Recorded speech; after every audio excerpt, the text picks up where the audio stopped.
Instituto Multidisciplinario de Especialización. Formación con sentido humano.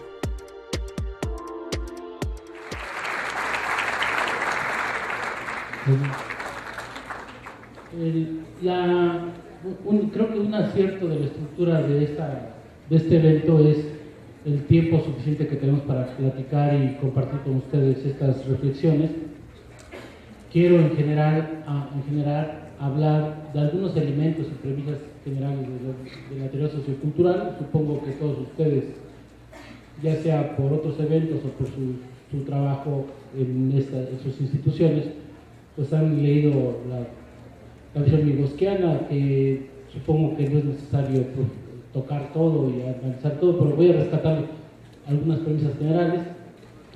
Quiero compartir con ustedes una parte del trabajo que estoy realizando actualmente en un proyecto que estoy desarrollando sobre incidencia de las matemáticas y la ciencia en la educación preescolar, y hacer algunas reflexiones acerca de las implicaciones que tiene el pensamiento vygotsquiano en la educación, en la práctica educativa. Para comenzar, quisiera decir que es muy acertado también lo de miradas constructivistas, como se señalaba ya en la mañana, por la diversidad de posiciones que hay alrededor del constructivismo, ¿no? Y que han inundado pues, el trabajo de casi 100 años de investigación en psicología, y que esto ha dado lugar al desarrollo de múltiples propuestas, interpretaciones, visiones desde el constructivismo. Pero hablando de la visión sociocultural, la visión vygotsquiana, pues también ahí no es fácil porque hay muchas miradas. Hay diferentes autores, diferentes lectores de Vygotsky, y esto ha dado pie al desarrollo de interpretaciones diferentes, con énfasis diferentes. Ya el doctor Medina Liberty señalaba a Brunner, que es un pilar en la lectura y desarrollo de la teoría vygotsquiana desde este énfasis narrativo. Está la visión de la joya con Michael Cole y todo el grupo que se reúne en San Diego, y que él y ese grupo ha trabajado fundamentalmente la cuestión de la interacción y cuestiones muy finas de la zona próxima de desarrollo. La visión de Birch en Nueva York, la visión de Engelstrom y todos los nórdicos en Europa, los de los Países Bajos, en fin, bueno, y los mismos exsoviéticos, ahora rusos, que han trabajado también las nociones de actividad, sobre todo con la gente de los países nórdicos. En fin, hay énfasis diferentes en diferentes categorías y aspectos de la teoría sociocultural. Entonces es muy difícil ahora tener una visión unificada de estas perspectivas. Entonces lo que yo intenté hacer para esta presentación es sacar algunas de las premisas generales en las que todavía comparten y que permiten tener una visión más o menos unificada, pero de ninguna manera es exhaustiva, ¿no? Y con las limitaciones obvias, pues no son tan profundas como hubiera querido. Hay categorías como el de actividad, el aspecto semiótico, el aspecto de la interacción, que son aspectos que han nutrido énfasis, o la cuestión narrativa, han nutrido énfasis en estas perspectivas. Entonces, creo que es muy rico que hoy es una teoría que inunda la investigación educativa, que inunda la investigación en desarrollo, y que además ha influido en diferentes áreas, ámbitos en la antropología, en la antropología cultural y simbólica, y en diferentes campos donde ya hoy se utiliza como un marco fundamental para investigar y de hacer desarrollos aplicados. Creo que la fuerza heurística, el potencial teórico de la visión sociocultural, pues en los últimos, por lo menos las dos últimas décadas es donde ha comenzado a cristalizar, ¿no? Ya hay muchísimos libros, autores que han elaborado teorías, han trabajado puntos específicos, y que es difícil aprender o tener una visión completa de todos ellos. Quisiera platicar un poco con ustedes acerca de la experiencia y por qué me lleva a mi experiencia personal y por qué llego a esta teoría, y que le dé sentido a qué les voy a platicar. Mi interés fundamental cuando estudio la licenciatura es entender el desarrollo de los procesos cognitivos, cómo es que la gente aprende, cómo es que se construye el conocimiento. Y a pesar de tener una formación conductista, que en la facultad era lo que imperaba en ese momento, pues un grupo de alumnos estudiábamos a Vygotsky por nuestra cuenta, a Luria, y apenas terminamos nuestra tesis conductista, por supuesto, trabajamos sobre el lenguaje y eso nos llevó a los estudios ya de posgrado a profundizar en esta visión sociocultural. Y por eso también creo, y lo comentaba con el doctor antes de comenzar la plática, sí es importante establecer demarcaciones más o menos claras entre las perspectivas, ¿no? Porque eso permite un uso mucho más consciente, profundo, de cualquier herramienta teórica. Sabemos que las teorías no son verdaderas. Quien lo creyera así, pues hoy puede hacer en su diario personal: hoy perdí la inocencia. Las teorías científicas no son verdaderas, son solo modelos teóricos, son solo aproximaciones que son válidas por la forma en que se construyen y que nos permiten tomar decisiones, indagar sobre la realidad y tomar decisiones prácticas en el desarrollo y en la aplicación y en la solución de problemas, por ejemplo, en el campo educativo. Pero pues no son verdaderas, solamente nos orientan y siempre serán reconsideradas a la luz de la investigación y de nuevas visiones teóricas. Por eso creo que hay que estar abierto. Creo que la teoría sociocultural apenas hoy comienza a establecer sus límites como para ser criticada, desarrollada, valorada más adecuadamente. Entonces es importante el tener un conocimiento profundo de las visiones teóricas para saber sus alcances, su utilidad, su potencial heurístico, porque a partir de eso podremos utilizarlas y debatir con ellas y ser buenos interlocutores con la teoría, no solamente usar la teoría y repetirla y aplicarla a ciegas, sino hay que dialogar con ella, porque los modelos teóricos pues, van creciendo y van cambiando, ¿no? Si las teorías fueran verdaderas, alguien se equivocó, o Newton se equivocó, o Einstein se equivocó, ¿no? Y eso en cualquier campo, pero no es que estén equivocados. Yo creo que cada quien tiene sus visiones, toman ejes y elementos que resultan fundamentales en la explicación de cada uno y pueden ayudarnos a resolver diferentes cosas, ¿no? Entonces yo creo que eso a mí me llevó a entrar a este campo. Y por eso pensé que entrar a la educación era entrar a un campo que permitía, de una manera clara, explícita, rica, estudiar estos procesos de construcción de conocimiento. O sea, confieso que inicialmente no me interesaba la educación, sino me interesaban los procesos de conocimiento en sí, y después pues, quedé atrapado en la educación y en eso trabajo, ¿no? En esta sesión quisiera reflexionar con ustedes algunos de los elementos de la teoría sociocultural que pueden informarnos, guiarnos en la toma de decisiones, tanto en la práctica educativa, tanto en el desarrollo curricular como en la práctica docente ya real, ¿no?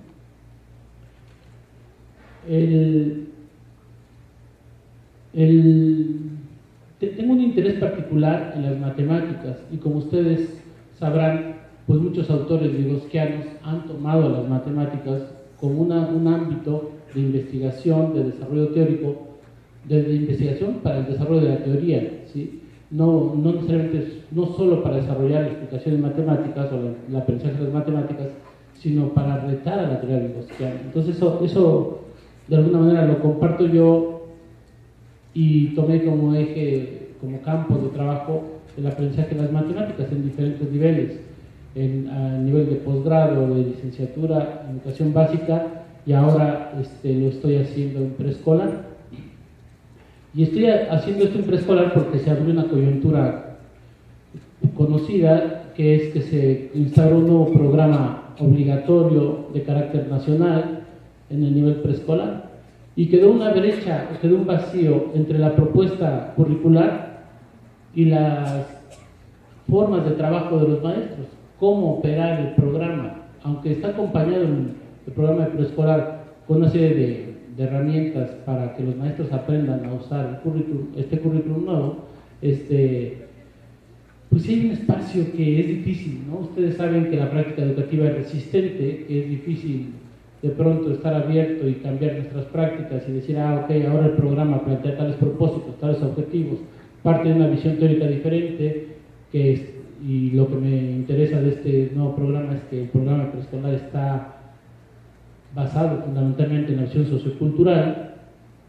Entonces creo que se abre una oportunidad para nosotros importante de investigación, de hacer operar bien el programa con todas las consecuencias teóricas que está atrás, porque para que la práctica educativa, para la práctica docente, no sea ciega a las premisas teóricas que está atrás, que la sostienen, y que podamos conducir este programa. Entonces ese es mi interés, y creo que puede ser un ámbito que nos ilumine, que nos ilustre muchas otras cosas para otros campos de estudio.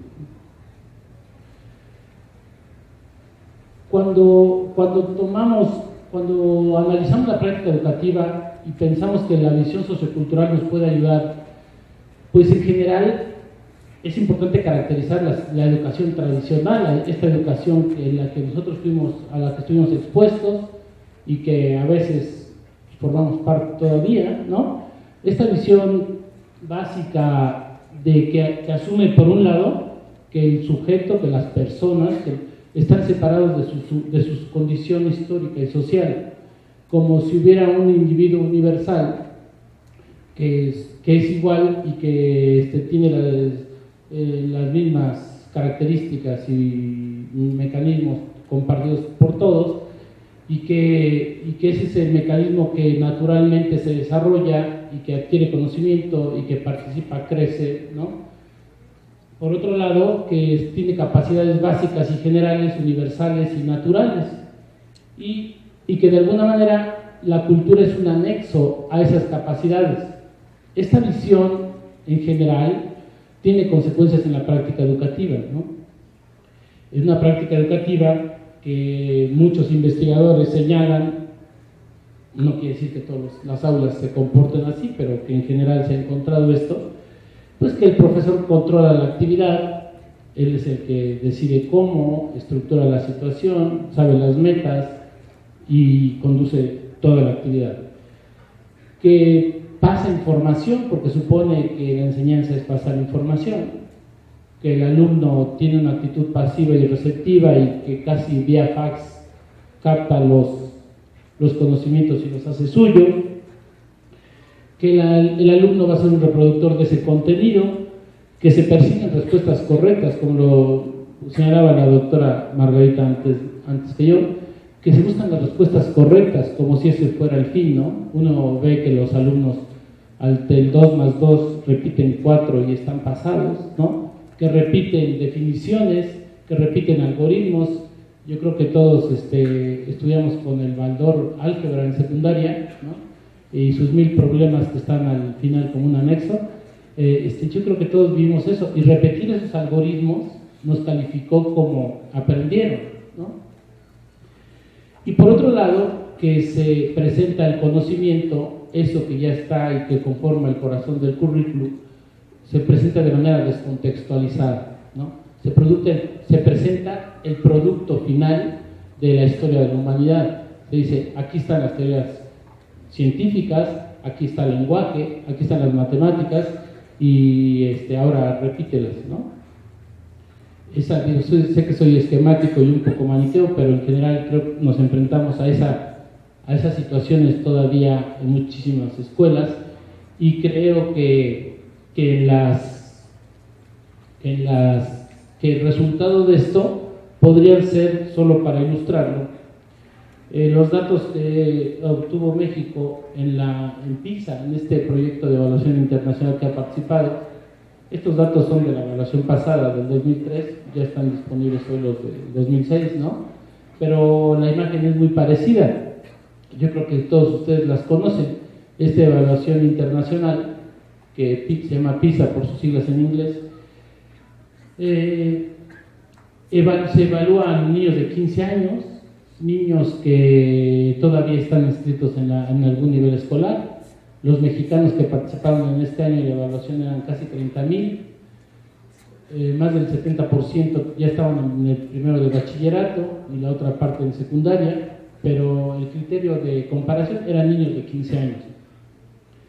Y un poco la intención de esta evaluación internacional es ver cuál es el resultado de los sistemas educativos en la educación básica, ¿no? O sea, qué pasa con aquellos niños que ya pasaron por preescolar, primaria y secundaria, y ver qué resultados ha obtenido el sistema educativo. Los datos que se observan aquí, está recortada la tabla, nada más con fines de ilustración, están los tres países de mayor puntaje, los más altos, están los chinos de Hong Kong, los finlandeses y los coreanos. En otras evaluaciones de PISA y en la evaluación TIMSS también, los países asiáticos han sobresalido. Japón, entre ellos Vietnam y Corea, han mostrado puntajes altísimos, ¿no? Países como Alemania o Estados Unidos están o muy cerca de la media o por debajo de la media, y eso los tiene en una reflexión de qué pasó con nuestro sistema educativo, ¿no? Si uno piensa en Alemania, que ha producido grandes pensadores por todos conocidos, filósofos, científicos, los alemanes se preguntan, ¿y qué pasó con nuestro sistema? ¿Por qué hoy, cuando nos comparamos con otros países, no somos los mejores o estamos entre los mejores? En Estados Unidos ha pasado eso, en fin. De hecho, Gran Bretaña dejó de participar porque iba a reconsiderar todo su modelo educativo, educación básica. Esto ha puesto en crisis a muchos sistemas educativos en el mundo. Y México es el último lugar en las evaluaciones del 2003 y del 2006. ¿Sí? Es el último lugar en las tres áreas que se han evaluado: ciencias, matemáticas y lectura. Somos el último lugar. Brasil aparece ahí, pero no es del grupo de la OCDE, que son los países evaluados, y está abajito de México, ¿no? Algún maestro cuando revisaba esto decía, ay, bueno, por lo menos hay unos peores que nosotros, ¿no? Creo que eso no es muy consolador. Realmente somos el último país, y quisiera que vieran algo. Ahí está muy reducido a propósito, pero lo que hace PISA es que evalúa competencias en el sentido de las capacidades intelectuales, para razonar matemáticamente, para razonar científicamente y para usar y comprender textos en lectoescritura. Y establece 6 niveles de competencia. El nivel 6 es el nivel más alto, donde los niños razonan, entienden problemas, los traducen, los resuelven, los evalúan, etc. Y el nivel más bajo es el 1, donde los niños apenas son capaces de ocupar el conocimiento más rutinario, ¿no? Donde dicen 2 más 2 y pueden decir 4. Todavía sin ninguna reflexión, sin ningún razonamiento, pero sí es como la reproducción de los conocimientos. Muchos de los estudiantes mexicanos están en el nivel 1 porque PISA no tiene nivel 0, ¿sí? Y es una cosa que decían los evaluadores, es porque ni siquiera habían comprendido las preguntas. Y no es una cuestión técnica de la elaboración del instrumento, porque se hicieron todas las pruebas de adaptación, de prueba, etcétera, sino que no comprendían los textos, las preguntas, ¿no? Yo, de manera un poco perversa, he usado algunos ejemplos de esta evaluación y se los he puesto a los docentes, y tampoco los docentes los pueden resolver, ¿no? Pero ¿qué quiero que vean ahí? Es que en el primer nivel, en el nivel más bajo, están las 2/3 partes de los estudiantes mexicanos, el 60 y tantos %, ¿sí? Y en el último nivel, en el nivel más desarrollado, solamente está el 0.4%, ¿sí? Si lo comparamos con Finlandia y Corea, o con China tiene casi la tercera parte de sus estudiantes de 15 años tienen ese nivel, el nivel más alto. Son niños que entienden, que traducen los problemas reales en problemas matemáticos, aplican las matemáticas adecuadas y regresan y reinterpretan el resultado para el contexto real. El 30%, ¿sí? Y casi una cuarta parte en Finlandia y Corea. Y no tiene que ver con las capacidades de los niños mexicanos, no son las posibilidades o el potencial. Alguna vez leí un artículo español mostraban eso, que los niños españoles, como el 60% en la educación básica reprobaba matemáticas, ¿sí? Y decían, pues siempre saluden causas, ¿no? Explicaciones por qué tantos alumnos reprueban matemáticas. ¿Sí? Pues porque están desnutridos, porque hay problemas de desintegración familiar, porque hay problemas orgánicos, porque, ¿no? Y decía el autor, es muy raro que el 60% de los niños españoles tengan alguno de esos problemas, ¿no? Algo probable, y me lo hace pensar los datos mexicanos en PISA, es que hay algo en el sistema educativo mexicano que se comparte, ¿no? Que tal vez las prácticas educativas son lo que está atrás de estos resultados. Entonces, lo que mencionaba en las láminas anteriores acerca de esta visión de la educación tradicional, donde los muchachos pues no enfrentan problemas, son pasivos, el maestro tiene el control de todo, explica todo, intenta transmitir información, probablemente sea el resultado de esto, ¿no? Porque la investigación educativa que hay en México, pues igual cuando uno entra a un aula, observa este tipo de cosas en muchas aulas, ¿no? Entonces ahí podría estar la explicación de estos resultados. En este trabajo que hice de los datos de PISA, que está publicado en un libro de Santillana, yo concluía que no, bueno, también había que pensar una cosa, que el sistema educativo no estaba hecho antes para desarrollar competencias en los niños, ¿no? Y si evalúo competencias, pues es muy lógico encontrar estos resultados, ¿sí? Que otra cosa que decían estos países que participan en esta evaluación, bueno, es que los trabajos en los que participan las personas, los ciudadanos, requieren este tipo de razonamiento, este tipo de competencias, porque hay que usar tecnología, manejar cualquier aparato implica manejar computadoras, hacer cálculos, tener un pensamiento racional, etcétera, ¿no? Y cuando uno ve los empleos en México, pues tampoco no son tan sofisticados, ¿no? Hay un montón de gente trabajando en la calle, vendiendo cosas en las esquinas, que su trabajo no es tan sofisticado, ¿no? Ni con tanta tecnología. Que hay un montón de desempleo, los trabajos son de baja calidad, y la pobreza que pasamos del 20% al 40%, al 60% de pobres, pues implica tipos de trabajo que no requieren tanta tecnología y que no requieren estas capacidades. Entonces, creo que tampoco hay que extrañarse de que ni los trabajos ni las actividades productivas requieren este tipo de capacidades o no se usan, y tampoco el sistema educativo ha estado diseñado para eso, ¿no? Hoy todas las reformas que están ahí como en stand-by, pues tienen en mente el desarrollo de las competencias. Entonces, esta situación, o situaciones como esta, es lo que hacen pensar que apelar a un marco teórico como el socioconstructivista puede ayudarnos a analizar la situación educativa y encontrar soluciones a estas problemáticas que enfrentamos en la educación. Y no solamente en la educación básica.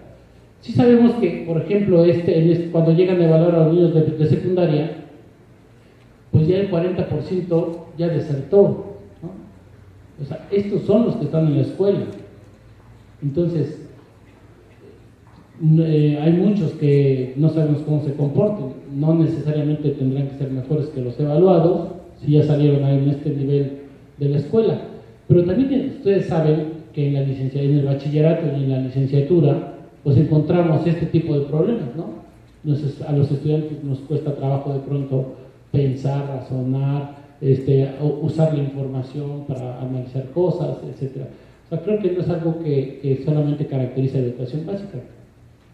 Teniendo esto enfrente, esta situación que muchos reportes de investigación en el mundo nos muestran, pues es importante tener herramientas para analizar qué está pasando en las situaciones educativas. Entonces, ahora quisiera mostrarles o comentar con ustedes algunos de los elementos de la visión general vygotsiana o sociocultural que es importante resaltar, ¿no? Y que contrasta con lo anterior. Por un lado, es que se considera el desarrollo humano, a los humanos en general y su desarrollo, como resultado de los procesos culturales y sociales, no como resultado de procesos biológicos. No está en los procesos biológicos y orgánicos la explicación del crecimiento, del desarrollo, de la sofisticación de las estructuras intelectuales. Ahí no encontramos la solución o la explicación. Que más bien el desarrollo humano es el reflejo de las construcciones sociales y culturales que se han dado a lo largo de la historia de la humanidad, de la necesidad de desarrollar herramientas materiales y simbólicas para llevar a cabo actividades en el plano colectivo, de ponerse de acuerdo para realizar y coordinar desde la casa, la agricultura y todas las actividades que los humanos fuimos desarrollando a lo largo de los siglos. Es en esas actividades y en la participación en esas actividades que se permite o que permite el desarrollo de estas estructuras intelectuales, de estas formas de pensar, de formas de interpretar la realidad para poder participar y ser parte de esa comunidad en la que estamos, ¿no? Y por otro lado, el desarrollo del individuo pues se entiende porque se incorpora a esas actividades, le permite participar ahí y se apropia a su vez de todos los medios que se usaron al participar en esa actividad, ¿no? Yo pensaba en una clase de semiótica que doy, pensábamos acerca de este vestigio que se encontró el año pasado, me parece que se dio a conocer en Egipto, de un fósil que mostraba el paso, lo ponían quizá como el vestigio más antiguo que hay en el paso de los monos hacia los humanos, eran millones de años, ¿no? Millones de años. Y una cosa que planteaba un autor y decía, ¿cómo al fósil le pusieron como nombre Selam, que significa paz? Y decía, ¿cómo sería el mundo de Selam sin palabras? ¿Cómo sería el mundo de Selam sin sistemas de parentesco, sin intercambios económicos, sin todos esos recursos que la humanidad ha ido desarrollando a lo largo de su historia, ¿sí? Y decía un poco en tono irónico, se tardó más de 300 años para ser bautizada con el nombre de Selam, ¿no? Porque no había palabras en ese momento. Entonces, los humanos nos hemos ido desarrollando y hemos llegado a ser lo que somos y tenemos estas capacidades intelectuales gracias a la construcción de sistemas colectivos, la escritura, el lenguaje como algo básico, el lenguaje oral, el lenguaje escrito, las matemáticas, los sistemas de parentesco, las formas de producción, las herramientas, son esos, al construir esos sistemas para realizar las actividades colectivas, es donde los humanos han desarrollado a la vez sus capacidades intelectuales. ¿Qué quiero decir con esto? Y Michael Cole y James Birch, que son de los vygotsquianos que hoy desarrollan más la teoría actualmente, pues proponen de manera muy radical la cognición se funda en la cultura. La cognición se desarrolla en los procesos intelectuales con la apropiación de la cultura. Es decir, así como la cultura es un invento, es un artefacto, la cultura es artificial porque no es parte de la naturaleza, o sea, no hay ningún animal que escriba, ¿no? No hay un animal que haga cálculos algebraicos. Esos son artefactos, son artificios, son cosas artificiales que desarrolla la humanidad y esos son los que han producido las formas de pensar de los humanos, ¿no? Entonces es muy radical, pero esa es una premisa que tiene consecuencias para nuestra visión sobre la educación, ¿no? Entonces, en este encuentro de cultura y cognición, proponen desde la visión vygotskiana, sociocultural en general, que el uso de las herramientas dan origen a esas formas de pensar, herramientas materiales y herramientas simbólicas. El poder usar un reloj implica entender el sistema de medición, que es una abstracción, que el tiempo no es algo material y palpable que esté ahí, que el tiempo es un constructo y que hay un sistema que lo crea y que le da sentido. Entonces, usar cualquier herramienta requiere compartir el sistema simbólico que lo sostiene, ¿sí?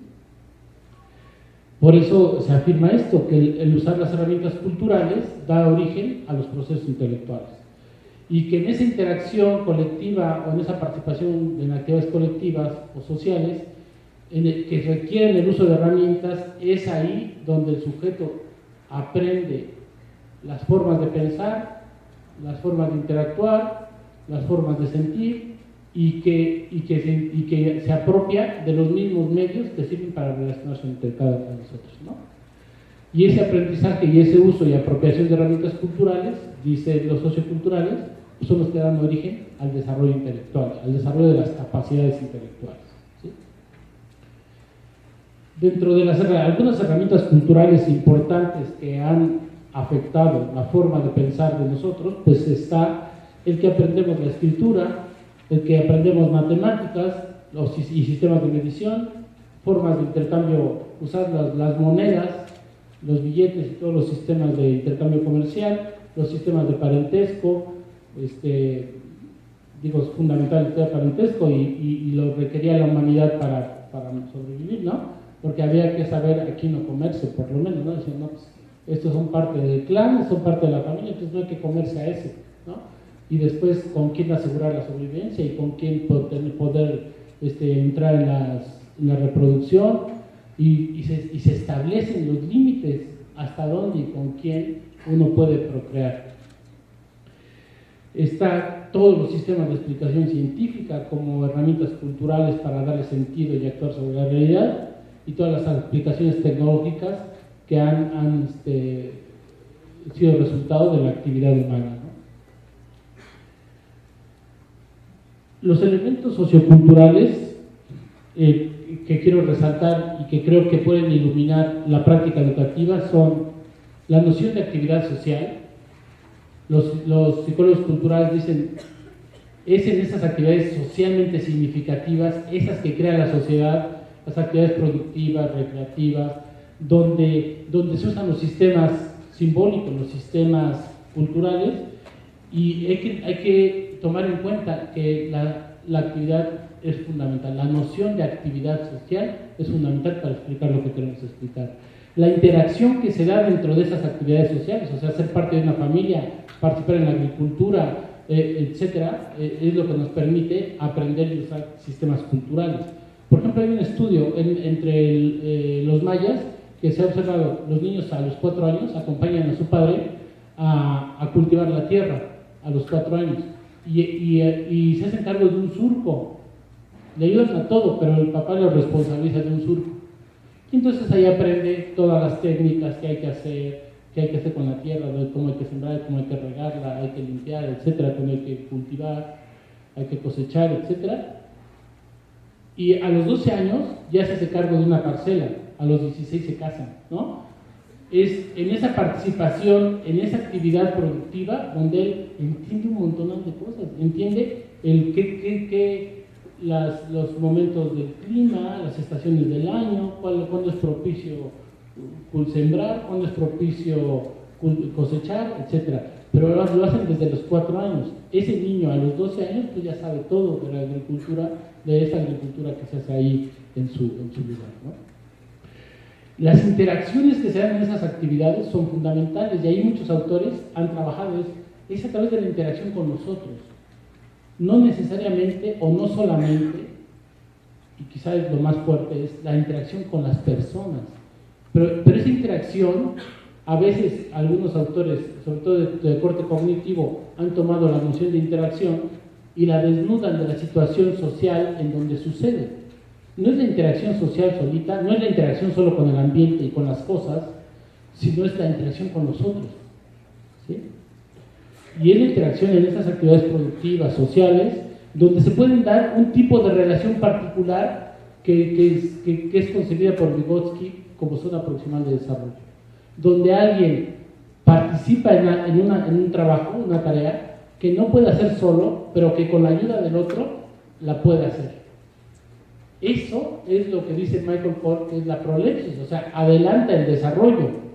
El aprendizaje está antes del desarrollo, ¿sí?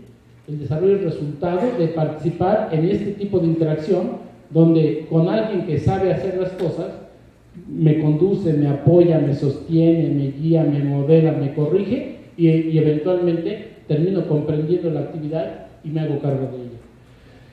Entonces, la acción conjunta en una actividad compleja, significativa, es lo que permite esos intercambios. Es lo que permite el uso de herramientas para conducir esa actividad y donde uno se enfrenta al pensamiento complejo, a las situaciones complejas que requieren toma de decisiones, interpretaciones, etc. Y ahí es donde se aprende a pensar en esas actividades. Entonces, estas son, creo, conceptos fundamentales de la teoría vygotskiana que hay que tomar en cuenta para entender la práctica educativa. Si nosotros vemos la práctica educativa, todo lo que hacemos los docentes forma parte de una visión curricular que tiene objetivos, que está estructurado por contenidos, donde se establecen cómo hay que trabajar, etcétera, donde están todos los programas organizados, los contenidos organizados a través de programas, a través del tiempo y una estructuración lógica en la materia.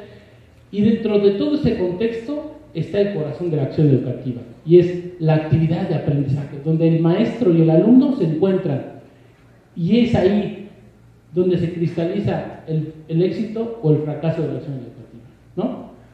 Si la actividad es de ese corte tradicional del que hablaba al principio, pues dará resultados como los de PISA. Pero si la actividad reconsidera la complejidad de la interacción maestro-alumno, contenido, etc., esto que estamos viendo aquí, pues podremos, a la luz de estas recomendaciones vygotskianas, crear situaciones mucho más ricas y impactantes sobre el desarrollo intelectual de los alumnos, ¿no? Si entendemos por aprendizaje la construcción de significados compartidos, que entendamos qué significa eso que nos quieren enseñar y además que le podamos atribuir sentido y sepamos, ¿y eso para qué sirve? ¿Con qué tiene relación? ¿En dónde se ubica? Eso es aprender, ¿no? Transformar las estructuras, dar origen a formas de pensar, modificar los conocimientos anteriores, incorporar hacer vínculos entre los conocimientos que ya existen, incorporar nuevos, desechar anteriores. Fíjense, el conocimiento se construye de manera consensual. No hay verdades, no hay una realidad empírica que nos asegure que el conocimiento es verdadero. ¿A dónde? Por muchísimos años todos compartían que la Tierra era plana y se tomaban decisiones a partir de esa idea, se construían mapas con esa idea, se navegaba con esa idea, ¿sí? Todos, cualquier hombre culto o mujer culta de esa época le preguntaban, oye, ¿cómo será la Tierra? Y decía, como decía Adrián en la mañana, ¿qué eres tonto? ¿No? Pues es plana, ¿no? Claro. Y cuando llegas a la orillita, pues te caes, ¿no? Y después de la reconsideración del pensamiento de los grandes pensadores, dijo, no, pues no, hay que considerar que la Tierra es esférica, los mapas se reconsideran, los viajes se reconsideran, eso da pie a la navegación de Europa para acá. Es esa idea que todos daban por hecho, se transforma y se desecha y se tienen otras nuevas ideas, ¿no? Esas formas de pensar, esas reconstrucciones hay que hacerlas de manera individual. Compartimos con los otros en las actividades, construimos nuevas significaciones, nuevas formas de interpretar, y la situación educativa nos tiene que permitir eso, construir significados y darle sentido a ese significado. Un esquema básico que yo creo que todos comparten actualmente, pues es esto, que cualquier situación de aprendizaje implica la interacción entre la materia o contenidos o conocimientos de los que se tiene que apropiar el alumno, la actividad docente para el encuentro entre los alumnos y esos contenidos, y la actividad constructiva que tenemos que empujar, estimular en el alumno alrededor de esos contenidos. Esas relaciones y el contexto en el que suceden, dicen los autores, propicia el aprendizaje. Y todo lo que tiene que ver, por ejemplo, con los docentes, ¿no? Sus actitudes, sus conocimientos, sus competencias docentes, sus actitudes hacia los alumnos. En algún estudio que hacíamos en la Ciudad de México, en una zona muy marginada, entrevistamos a los maestros y les preguntamos: ¿usted cómo ve a sus alumnos, ¿no? ¿A dónde irán a llegar? ¿Irán a llegar a la universidad o qué? Decían: no, estos están negados, ¿no? Si terminan la primaria, va a ser mucho. Eso era lo que pensaban los docentes. Probablemente una visión así de los alumnos afectará algo el aprendizaje de sus alumnos, ¿no? Igual cuando entrevistamos a los alumnos acerca de las matemáticas, les decimos: ¿y cómo ves las matemáticas? ¿Cómo te ha ido? ¿Qué piensas de ellas? Dicen: pues son importantes, ¿no? Pero son difíciles y son para los genios. ¿Y para qué sirven? Pues para pasar el examen, ¿no? O sea, hay un fin. La idea que tienen acerca de los contenidos pues va a influir en el aprendizaje. Eso es lo que quiero decir. Las características de los alumnos, de los contenidos, que no es lo mismo física, química, que arte y otras cosas, y las características del docente, todos van a afectar el aprendizaje. En la mayoría de mi licenciatura, y estamos, en este caso, estamos enseñando matemáticas, ¿no? Ellas van a aprender aquí la noción de medición, esta cuestión básica de unidad y patrón de medida, para medir una dimensión física como el peso.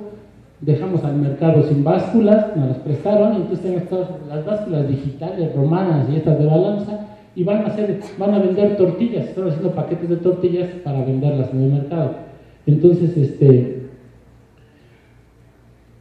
están aprendiendo. Lo primero que tienen que aprender es a usar la báscula, porque pensamos que los recursos culturales, las herramientas culturales, atrás tienen un sistema simbólico que los sostiene. Entonces hay que aprender a usar las básculas, tienen que aprender todo. Y al final de esta sesión, pues ellos ya saben pesar kilos y medios kilos.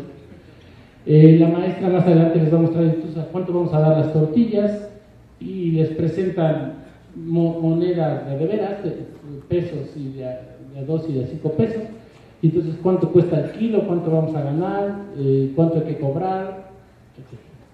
O sea, los preparamos al uso del sistema monetario para los intercambios comerciales. Ahí les están poniéndose de acuerdo, ¿no? Estamos trabajando la representación numérica, el uso de los signos, los numerales y toda la noción que está atrás del número, la construcción del número en términos de correspondencia unívoca, cardinalidad, la serie numérica ordenada, etc. Y los numerales, la representación numérica, la gráfica del número y su equivalencia en términos de cantidades de monedas. O sea, ¿qué estamos haciendo? Estamos cuidando la actividad. ¿Bajo qué actividad queremos que aprendan matemáticas? ¿Cómo queremos que aprendan? Y entonces lo primero que cuidamos pues es que la actividad sea socialmente significativa. En este caso usamos el intercambio comercial, pero tendremos competencias deportivas, juegos, ahora tenemos laboratorios de física, química y biología y otras cosas. Entonces estamos cuidando la actividad. Lo que hacemos es que intentamos recrear una actividad que afuera tiene sentido, que los niños conocen y que comienzan a verla desde la visión matemática. Cuidamos algo que dice Davidov, y que es un autor vygotsiano que trabaja en matemáticas. Dice: cuidamos que no se quede en el nivel concreto, que no se quede en la acción práctica, sino intentamos empujar la abstracción del sistema matemático, ¿sí? Después de una intervención como esta de 2 meses, los niños aprendieron a contar, a sumar, a restar, a dividir. Comenzaron a usar los números para todos los usos que se requieren, ¿sí?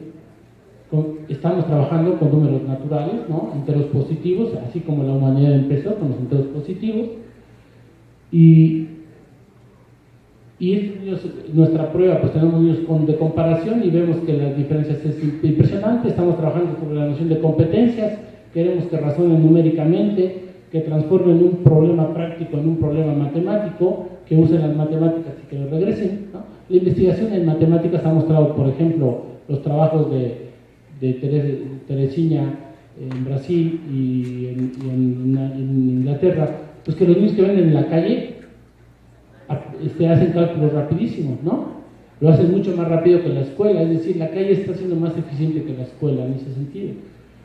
Solo que tiene una limitación, que cuando las cantidades rebasan sus capacidades de conteo, ya no pueden. Por eso necesitamos la matemática formal. Pero es a partir de una situación real, concreta, significativa, que ellos pueden construir las matemáticas. Esta misma visión lo hemos usado para intentar hacer un modelo de estadística en licenciatura y álgebra en secundaria. Entonces, ¿cuáles son las implicaciones que podemos sacar de esto? Que es importante definir la actividad. Ya decía que cuando creamos la situación de aprendizaje, es ahí donde se concreta la pobreza o el potencial para que los niños y los maestros entren en interacciones ricas, significativas, donde se usan las herramientas simbólicas y entonces puedan hacer sentido de ellas, le pueden dar significado a eso, ¿no? En algún trabajo que hacíamos, teníamos en el pizarrón una suma vertical, 2 más 2 abajo, rayita, y le decíamos, ¿qué es eso? Y nos decía un niño, pues es 2 más 2, ¿no? Muy bien. Dice, y la rayita es para que no se caiga, ¿no? Que la interpretación que tenía el niño no es la interpretación que tiene la maestra de la suma, ¿sí? Entonces, por eso una actividad rica que permite el despliegue del uso de los sistemas simbólicos es fundamental. Es ahí donde se comienza a transformar la práctica educativa, porque cuando la práctica educativa se reduce a la repetición de algoritmos o a pegar papelitos rojos y verdes en hojitas en el preescolar, pues se empobrecen las posibilidades de estos intercambios, ¿no? El niño, cuando está ayudando a cultivar al papá, pues la actividad práctica permite un montón de intercambios, que el papá pueda explicar, mostrar, hacer evidente, generar retos, provocar conflicto, generar desequilibrios en los niños, pero es porque la situación es rica y permite que entonces construir un significado compartido con alguien que conoce la tarea y darle sentido a esos conocimientos. Es fundamental la participación. ¿Quién hace qué? Lo que están haciendo los niños en el video, le están ayudando a la maestra a medir y después a vender. Y en esa colaboración, en esa coparticipación, es donde el niño puede apropiarse paulatinamente del sistema matemático. Necesitamos el uso de herramientas explícitas, simbólicas y tecnológicas. Nosotros llenamos hoy el aula de básculas, termómetros, cintas. Los papás dicen, ¿qué le está pasando al niño? Porque llega a la casa y quiere medir todo, ¿no? Anda midiendo con la cinta por todas partes. Usamos el lenguaje matemático, aunque al principio, como dice Vygotsky, no tiene significado. Con el uso en situaciones sociales significativas se va llenando el significado. Entonces, cuando el niño llega a la casa y habla, ay, esto tiene forma de paralelepípedo, los papás se quedan con los ojos así, ¿no? Y van a preguntarle a la maestra que si eso es bueno o malo, ¿no? Lo que estamos creando con este tipo de situaciones es que las interacciones realmente sean ricas, sean poderosas, hagan esta posibilidad de intercambios que tiene que ver con lo siguiente, que es con la posibilidad de negociar lo que está entendiendo, ¿no? Ahora un niño decía en una actividad de ciencia, decía, ayer vimos cómo flotaba un huevo en agua salada, ¿por qué pasó? Y decía, por la gravedad. Muy bien. Y dice otro, dice, ¿por qué por la gravedad? Dice, es que estaba muy enfermo. Y entonces un niño dice, no, es eso que lo atrae y lo baja, ¿no? Entonces propiciamos ese intercambio, esa negociación para afectar la interpretación de todos y acercarlos, porque ese es el problema de la educación. No es que descubran cualquier cosa, no es que construyan cualquier cosa, es que tienen que construir el significado de esas cosas expertas. O sea, el que de pronto ustedes repitan a Piaget o a Vygotsky y digan, no, pues yo mi versión de Piaget es tal, dice, no es tu versión libre, es qué dice Piaget primero y después puedes hablar sobre él, pero primero tienes que entenderlo, no es cualquier interpretación. Y lo que propiciamos con eso, con la colaboración, la interacción, la negociación con el maestro y entre los alumnos, es que se reconstruyan esos significados. Y por otro lado, le da chance a los maestros de realmente propiciar esos cambios intelectuales, apoyando, mostrando, modelando, guiando, provocando. Tenemos ahí en nuestras situaciones algo que llamamos motores cognitivos, y son preguntas a los niños. Por ejemplo, cuando compiten en las carreras deportivas por equipos, van ganando premios, hay una representación concreta de los premios, y dice quién ganó más premios. Entonces ellos tienen que usar la matemática para resolver quién ganó más premios. Y después les decimos, ¿y por cuántos? Y entonces tienen que usar la suma y la resta. ¿Sí? O sea, no les dice cuántos, ni les dice quién ganó, los obliga a pensar usando las matemáticas. Y si no pueden, se les modela, se les guía hasta que ellos comparten de esa forma el significado que tienen. Voy a ir un poquito más rápido en esta parte, pero si pensamos en el triangulito que ponía hace rato, pues cuando hablamos de contenidos o de conocimientos, ese objeto de conocimiento que el maestro le pone enfrente al alumno, pues hay que pensar que esos conocimientos no son un fin en sí mismo. O sea, el que uno como psicólogo, por ejemplo, aprenda en la carrera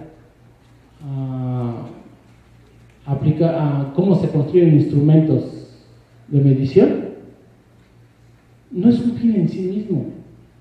Es tiene uno que aprender formas de pensar y de ser para después usarlo afuera, en la investigación, en la evaluación, en el diseño de situaciones, ¿no? Un médico no tiene que aprender la anatomía por sí, sino porque ese conocimiento le va a ayudar a hacer cosas, ¿sí? Entonces, desde la misma concepción de los contenidos, la visión vygotsiana nos permite decir, son herramientas simbólicas que te sirven para participar en las prácticas sociales.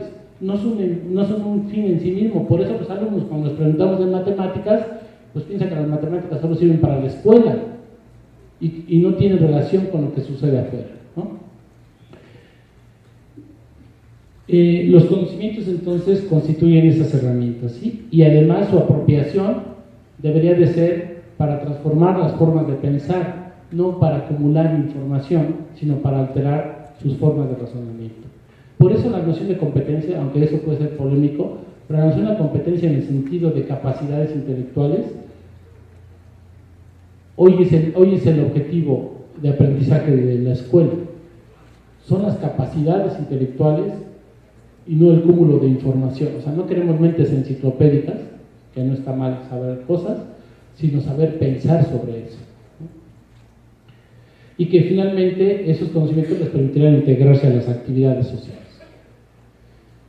En el otro vértice, en alumno-maestro, pues es importante, nos permite reconsiderar la actuación docente. Entonces el docente no transmite información, el papel del docente es de guía, de modelo, de apoyo, de provoca, de organiza las situaciones para que el alumno use sistemas culturales, propicia la participación de los alumnos y ayuda a que ellos usen los sistemas culturales. Pero creo que desde reconsiderar la actividad social, yo veía ahora cuando nosotros instalamos el modelo de educación preescolar, que solamente, aunque las maestras todavía no son muy sofisticadas en el pensamiento de los niños, en todo este uso de los medios simbólicos, en las estructuras, eso está todavía complicado. Solamente cuando comienzan a instalar este tipo de actividades, solo la actividad, aunque todavía ellas no compartan toda la lógica del modelo, solo eso genera una dinámica diferente. Los maestros se sienten más libres para participar y se sorprenden de ver que los niños comienzan a comprender mucho más de lo que ellos habían esperado, ¿no? En Finlandia, en preescolar les enseñan álgebra y probabilidad en preescolar, ¿no? Entonces, cuando nosotros decimos, pues es que pueden aprenderlo, lo importante es qué actividad usamos, cómo los hacemos participar en ello, ¿no? Y entonces yo creo que es importante, es clave la actividad, las situaciones deben de ser auténticas, deben de permitir que el alumno enfrente realmente tener experiencias donde se requiere el uso de ese conocimiento y que no solo sea la repetición sin contexto, y que además algo que vemos y que va contra la lógica tradicional de la educación es que en lugar de partir el conocimiento, como se decía antes, con fines pedagógicos, ¿no? Y les enseñábamos a decir sa, se, si, so, su, ese, oso, si, se, sea, ¿no? Eso era meterle el pie a los niños, porque al dividirlo de tal manera hacía mucho más difícil su integración, su comprensión y su uso. Lo que nosotros proponemos ahora es que las situaciones deben de mantener la complejidad del objeto de conocimiento. Nosotros no desarmamos las matemáticas, hacemos que las use completas, hacemos que los textos los use completos y usamos que razonen científicas de manera completa. No queremos partecitas. Eso dificulta la apropiación y la comprensión. Entonces, solo usar la situación, pensar en una situación diferente que se parezca a las prácticas sociales donde se requiere el uso de ese tipo de conocimientos es lo mejor, ¿no? Los niños cuando aprenden geometría hacen cosas como las que se hacen en arquitectura, construyen maquetas, mapas, y eso les permite entender la geometría. No partecitas y que repitan nada más. El máximo objetivo de las maestras cuando llegamos era en geometría, pues que sepan que ese es cuadrado, el triángulo y el círculo, ¿no? Y entonces las maestras decían, bueno, cuando ya sus objetivos llegaban muy lejos, eran la esfera, pero a la esfera le decían círculo, ¿no? Entonces es importante que nosotros no queremos que nos repitan cuadrado, triángulo y círculo. O sea, queremos que ellos abstraigan el espacio, entiendan las relaciones espaciales de los elementos que están ahí, cómo las figuras se relacionan con los cuerpos, cómo los cuerpos se ubican en el espacio, pero eso sirve para algo. Las matemáticas, dicen algunos autores, las matemáticas son parte de la actividad humana. No solo es un sistema abstracto final, que es lo que le presentamos a los niños sin contexto. ¿Y por qué a alguien se le ocurrió esos teoremas, esas demostraciones? Y eso tiene un origen, ¿no? Digo, todos sabemos que la historia de que cuando el Nilo se movía y los egipcios tuvieron que hacer sistemas de medición, pero todas las matemáticas sirven para algo. Yo trabajo hoy en Oaxaca, en la zona mixteca, con productores, y lo que estamos intentando es ver cómo piensan y cómo se pueden apropiar de formas de trabajo diferentes, cómo pueden incorporar sistemas, tecnologías para cultivar más de manera más eficiente, cómo pueden construir empresas, cómo pueden entrar al mercado, y tienen que entender normas internacionales para decir, mira, si tú quieres vender tu producto, los jitomates que produzcas tienen que ser de este tamaño, tienen que ser rojos y tienen que ser de esta consistencia. Si no, no valen, no te los van a pagar, no sirve, ¿no? Entonces, ¿cómo vamos a hacer para que puedan apropiarse de todas estas formas de pensar, estos sistemas culturales? Eso creo que es lo que tenemos que hacer. Okay. El otro rasgo que señalaba es la participación de los alumnos.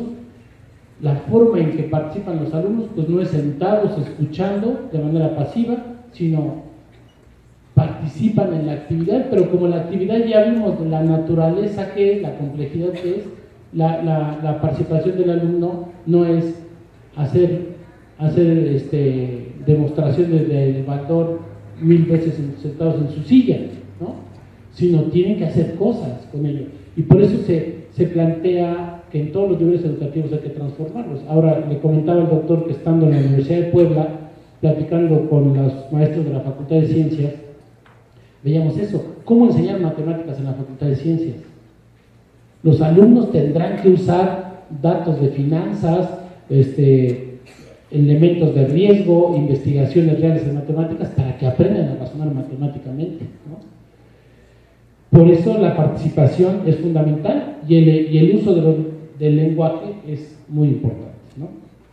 Las consecuencias de la participación, de este tipo de participación en las situaciones complejas como las que mostraba, pues es que usan las herramientas, aprenden el significado funcional de las acciones, las metas de la actividad y además afectamos su identidad.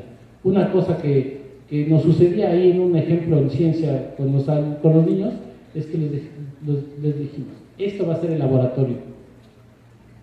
Están todos con su batita blanca, están trabajando, están midiendo el pH para hacer un trabajo de lluvia ácida, y entonces dice, un niño corre, como todos siempre corrían en el salón antes, ¿no? Y otro compañero se voltea y le dice, ¿tú crees que un científico corre en su laboratorio? Dice, no, se sienta, ¿sí? O sea, lo que queremos hacer es que ellos se puedan ver como matemáticos, como científicos, o sea, que sea algo suyo, que se afecte su identidad y no algo ajeno a su propia vida, ¿no? Bueno, entonces, en general lo que podría decir de las próximas dos láminas es que la interacción de los docentes y los alumnos y de los alumnos entre ellos, lo que permite es tener otras interpretaciones, ser corregido por los otros, hacer sentido de manera colectiva, negociar las interpretaciones o formas de pensar. Uno tiene acceso a las formas expertas de razonar, porque las formas expertas de razonar son encubiertas. Entonces las actividades complejas deben de permitir el despliegue de esto. Tenemos que ver a alguien que lo sabe hacer, cómo razona sobre eso, cómo toma decisiones, cómo conduce las acciones, cómo las analiza, cuáles son relevantes, ¿no? Esa responsabilidad y trabajo compartido es fundamental.